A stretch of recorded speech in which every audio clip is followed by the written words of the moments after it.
Ni makumbusho basi stendi, nipo na hizi apartment mpya kali sana, zinapangishwa.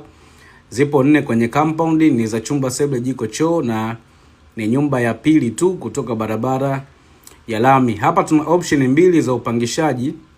Na option ya kwanza ni kwa wale wateja wanaotafuta nyumba kwa ajili ya kufanya biashara ya Airbnb. Hapa tunakupa nyumba zote 4 zikiwa full furnished. Yaani tunaweka kila kitu ndani, unakuja tu unafanya biashara. Upande wa jikoni tunaweka hapo jiko kabisa la umeme, na hapo juu tunaweka ile diffuser fresh kabisa, mambo yanakuwa yanaenda vizuri. Lakini pia option ya pili tunapangisha kawaida kwa watu wa kuishi tu kawaida, zikiwa empty. Yaani unakuja unakuta tu nyumba tupu, na wewe unakuja na furniture zako, naweka maisha yanaendelea. Kwa bei ya milioni 1 kwa mwezi, zikiwa full furnished zote 4 ni kwa bei ya milioni 5 kwa mwezi. Zote malipo ni miezi 6. Kwa hiyo kwa wale wafanya biashara, hii ni fursa.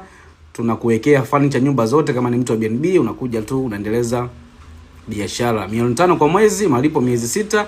Na mtu wa kawaida milioni 1 kwa mwezi, malipo ni miezi 6. Nyumba zimenyoka, zina kila kitu na hazina kipengele hata kimoja. Labda kipengele ukilete wewe tajiri. Karibuni sana.